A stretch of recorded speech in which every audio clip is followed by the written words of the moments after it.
तो जमशेदपुर में छात्रा रितु मुखी का आज छाया नगर बस्ती में अंतिम संस्कार किया जाएगा। कल रात पोस्टमार्टम के बाद उसका शव मोर्चरी में रखा गया, जहां से आने के बाद अंतिम संस्कार किए जाएंगे। बेटी की मौत के बाद पूरा परिवार गम में डूबा हुआ है। रितु मुखी के पिता की पहले ही मौत हो चुकी है, जिसके बाद मां 3 बेटी और एक बेटे के साथ एक छोटे से मकान में रह रही है। साथ ही बच्चों को पढ़ाकर किसी तरह से घर खर्च चला रही है। पीड़ित परिवार के सदस्यों से बात की संवाददाता प्रभंजन कुमार ने। जमशेदपुर सादा मनी गर्ल्स हाई स्कूल की 9वीं क्लास की छात्रा रितु मुखी आज हमारे बीच नहीं है। कल टीमेज पर उन्होंने अंतिम सांसें ली और वे जिंदगी की जंग से हार गई है। हम इस वक्त रितु मुखी के घर पे हैं। आप देख सकते हैं कि घर की हालत कितनी खराब है। एक शहर के एक छोटे से शहर के एक नाले के ठीक बगल पे रितु मुखी की माँ किसी तरह इस छोटे से घर को अपने बना पाई थी और अपनी 3 बेटियों और एक बेटे के साथ इसी घर पे वो मजदूरी मेहनत कर अपने बेटे को पढ़ाने लिखाने का काम करती थी। लेकिन काफी स्थिति खराब है और घर की हालत ऐसी है कि किसी तरह 2 वक्त की रोटी वो जुगाड़ कर पाती थी।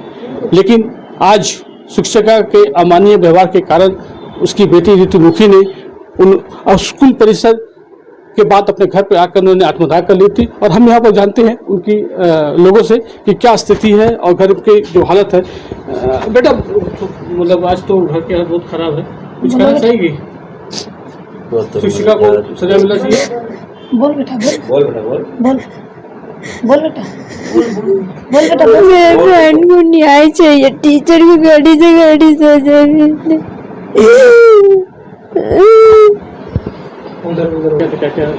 सरकार ने कहा था कि 3 बच्चे होगा, चूंकि एक माँ है और 4 बच्चे हैं साथ में, और ऋतु का देहांत हो चुका है। 3 लड़कियां घर में हैं और एक सागर है जो पूरा परिवार का पालन पोषण करता है, जैसे ही मजदूरी करता है। और सरकार की तरफ से भरोसा मिला था कि 3 बच्चियों का शिक्षा का खर्चा पूरा वहन करेगी, अच्छे से अच्छे शिक्षा का, और साथ ही साथ सागर को एक नौकरी दी जाए ताकि वो अपना पूरे परिवार का, 3 बहनों का और अब साथ में अपनी मम्मी का पालन पोषण अच्छे तरीके से कर पाए। तो मैं सरकार से आग्रह करता हूं कि जो आपने कहा है, जो भी आपने अपना विचार रखा है, उसको कृपया एक लिखित में अगर आ जाए तो हमारे लिए बहुत अच्छा होगा, इस परिवार के लिए अच्छा होगा। प्रभंजन कुमार, न्यूज़ 18 जमशेदपुर।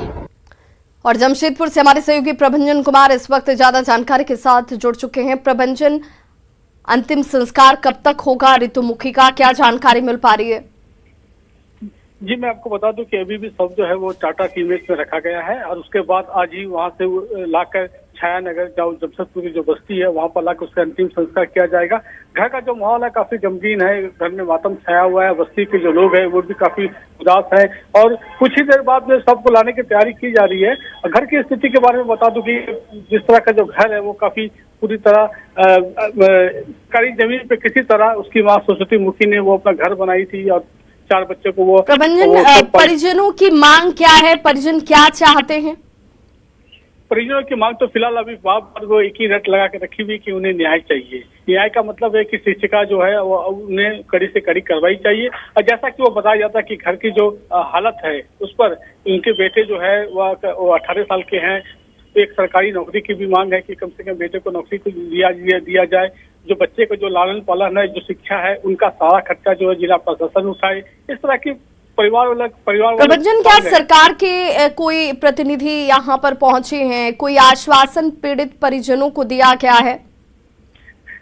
जब वो हॉस्पिटल में एडमिट थी, वह जब वो जिंदगी और मौत से लड़ रही थी रितु मुखी, तो तब वहां पर जिला प्रशासन, जिला आयुक्त, उपायुक्त विजया यादव पहुंची थी। उन्होंने भरोसा दिलाया था कि परिवार को पूरी तरह मदद की जाएगी। उसके बाद में स्वास्थ्य मंत्री बन्ना गुप्ता भी हॉस्पिटल पहुंचे थे। लेकिन घर की अगर बात करें तो घर पे ऐसा कोई नहीं पहुंचा है, ना ही कोई जनप्रतिनिधि पहुंचा है, ना ही प्रशासन पहुंचा है। घर की हालत वो काफी दयनीय है और किसी तरह एक कमरे में 4 बच्चों के साथ उसकी माँ। चलिए, बहुत शुक्रिया प्रभंजन इस तमाम जानकारी के लिए।